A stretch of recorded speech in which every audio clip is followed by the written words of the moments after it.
Reka nongere mbasuze kandi nkomeze kubifuriza kugubwa neza abakunzi ba Wezo TV show ni TIG turamuzike ngushimire we wamaze gukanda subscribe nawe utirikanda cyangwa se aribwo bwa mbere ubanye natwe reba munsi y'inkuru ahantu handitse subscribe ubundi ukande mu bizagufasha kujya umenya ko hari amakuru mashya dushyizeho ubundi unyaruke uze uyumve. Tugiye kuba tuganira byinshi bigiye bitandukanye muri equipe ya AP Football Club. Ni equipe iri kwitegura umukino wa Super Cup ku itariki 10 z'ukwezi kwa munani 2024. Ni umukino uzabera kuri Kigali Pele Stadium. Umukino uzaba ku isaha ya saa 9 zuzuye. Turagenda tuganira byinshi bitandukanye ku bijyanye n'imyitozo equipe ya AP Football Club iri kugenda ikora. Turagenda tureba ese witwa Darikonovic nyuma yuko atanze ubwisobanuro muri equipe ya AP Football Club niki yasezeranyije abakunzi b'iyi equipe. Se ubwo bwisobanuro yagiye atanga niki yagiye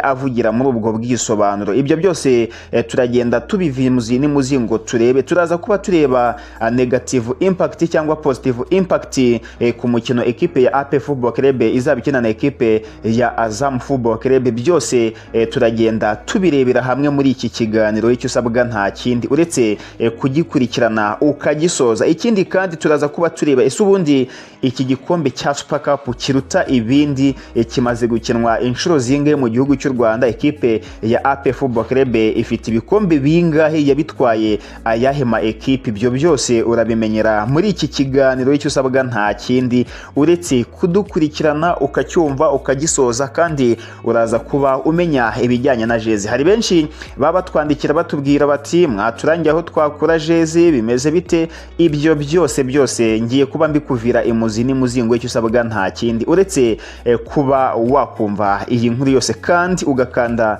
like ugasharinga mu magroupe agiye atandukanye by'umwihariko y'abakunzi ba equipe ya AP Football Club. Nkuko bisanzwe ni TIG turamuzike muba muri kumwe. Reka turambure ikiganiro cyacu muri rusange. Ngira ngo hari benshi bagenda batwandikira batubaza ibijyanye na jezi, noneho ibintu byasobanutse. Equipe ya AP Football Club yamaze gutangaza ko jezi zamaze kuba zijya ku isoko ku muntu uyifuza ni 17,000.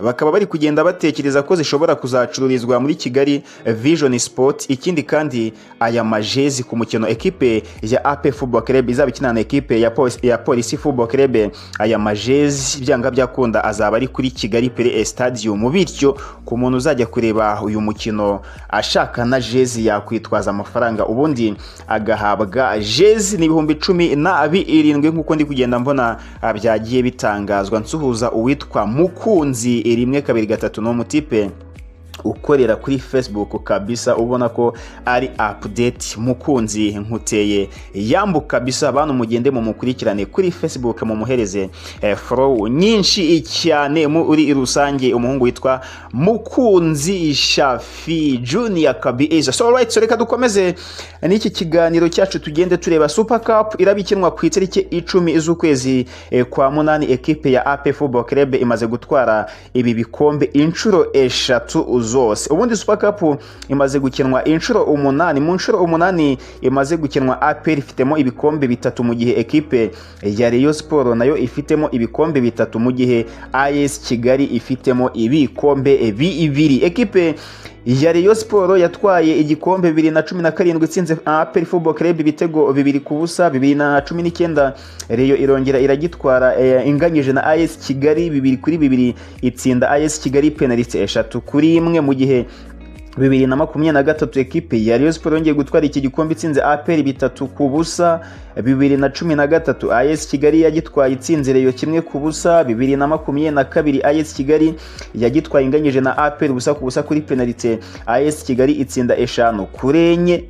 Equipe ya AP Football Club yatwaye iki gikombe 2002 itsinze Rayon Sport ibitego 2-1. 2016 equipe ya APR yagitwaye itsinze Rayon Sport ibitego 3-0. 2018 APR yagitwaye itsinze Mukura ibitego 2-0.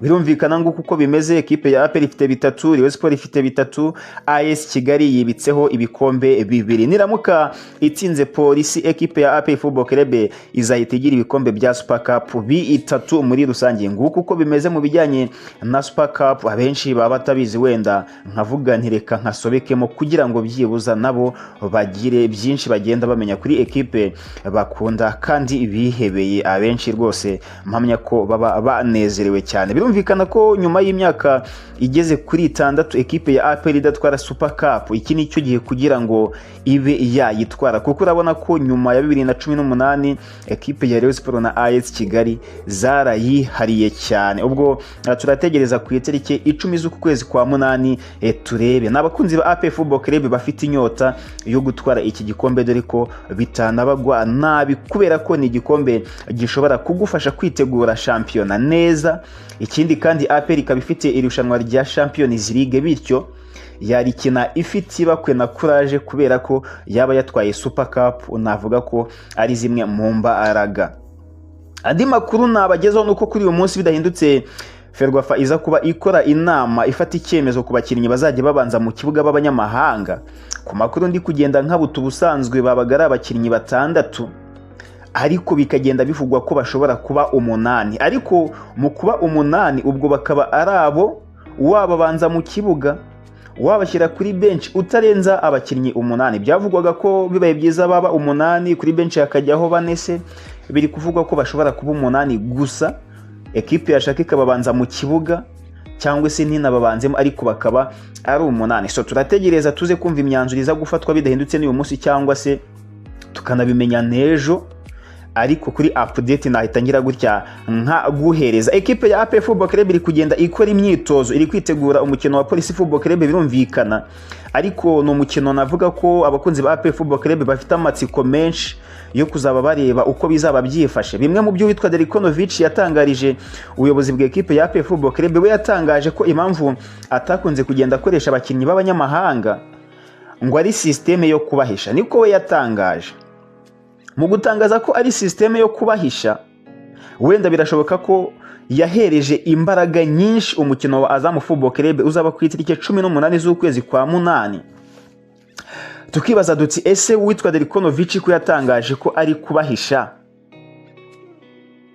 tubanze twitegereze turebe. Mu kubahisha byanga byakunda ntibakine iyi mikino APR yagiye ikina, hari ubushobozi umukinnyi ashobora kugenda atakaza bijyanye nuko atagiye ahabwa imikino yo gukina. Ibi ngibi ndabisobanura muri ubu buryo.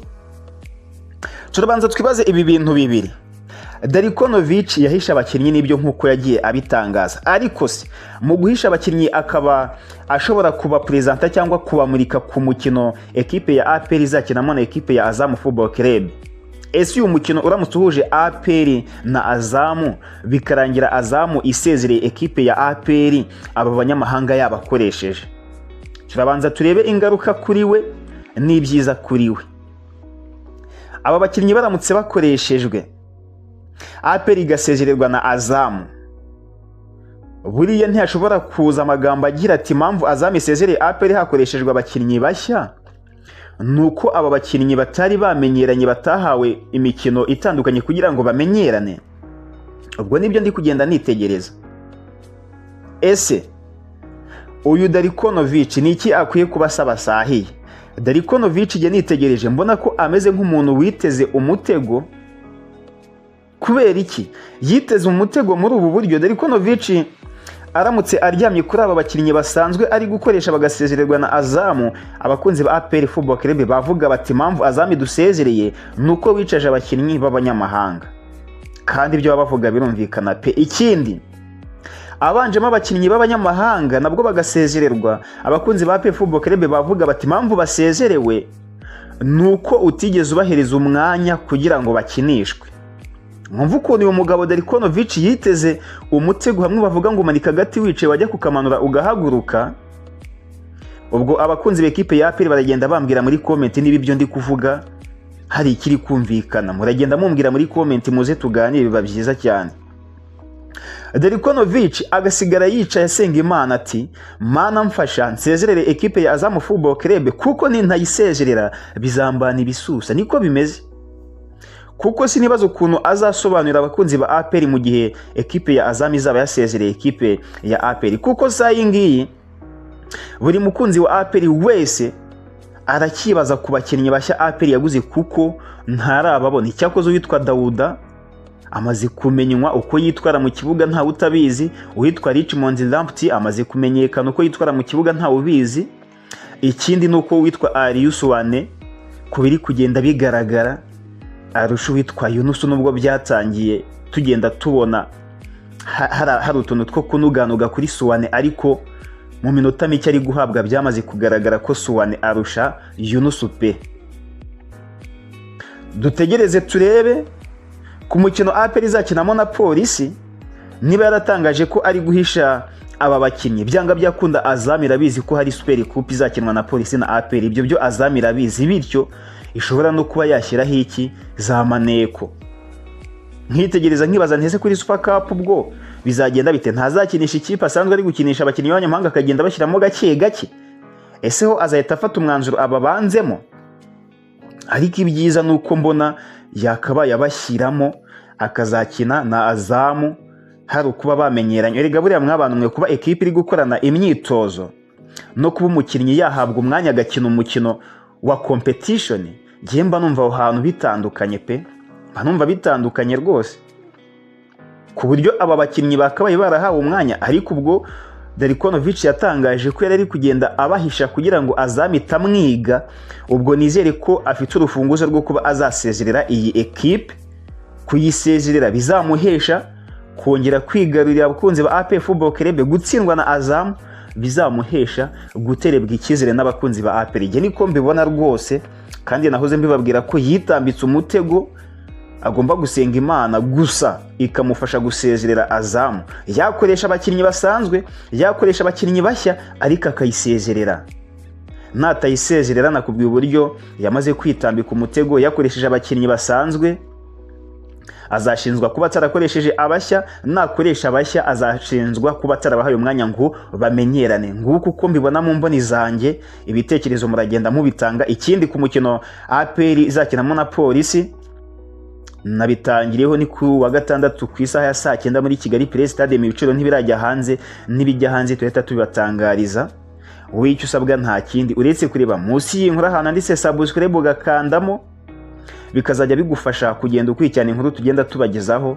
APR iri kugenda ikora imyitozo, abakinnyi bose bameze neza, nta gacurane nta n'inkorora, bose bameze neza.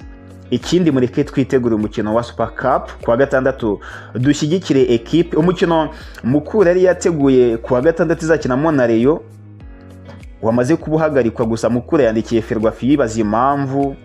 Ubwo turategereje kugira ngo turebe, birashoboka ko Ferwafa yitegereje ikabona hari Super Cup akavuga bati reka bawuhagarike.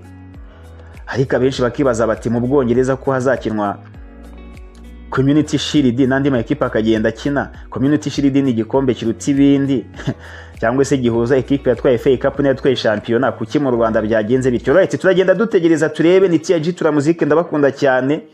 Imana ikomeze bane namwe.